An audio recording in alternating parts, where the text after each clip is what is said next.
isa lang sa 8 gamot na nireseta sa akin ang available. Madalas kulang. Madalas walang gamot sa mga clinic. So, unlimited. Kung kasama sa 21 at requirement niya, kunwari kailangan niya for everyday, for 1 year. So, dapat obligasyon ng Yakap Clinic ibigay ito? Yes po. Itong 21 medicines po ito, dapat parati siyang available po sa mga Yakap clinics natin. Yes So, po. kung kunwari ako, metformin, kailangan ko, everyday, kunwari lang.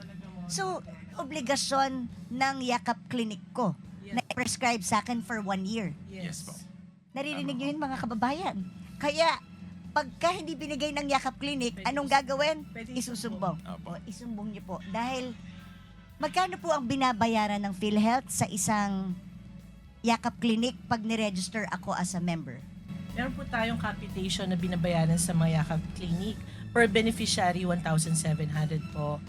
So, isipin po kasi natin, baka kulang yung 1,700 kung merong maintenance ng metformin for the whole year.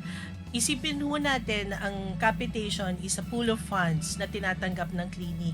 The healthy should be subsidizing the sick.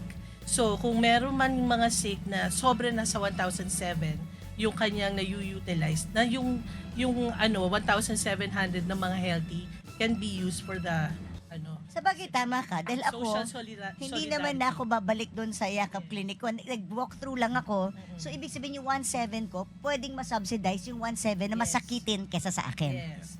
Kasi darating naman po sa point na pag ikaw naman na may sakit, yung healthy naman din po, isa-subsidize So, hindi ka. pwedeng sabihin sa akin ng Yakap Clinic, hoy, ubus na yung 1,700 mo. Yes. Mga kababayan, nakikinig po kayo. Bawal pong sabihin sa inyo ng Yakap Clinic na ubus na ang 1,700 nyo.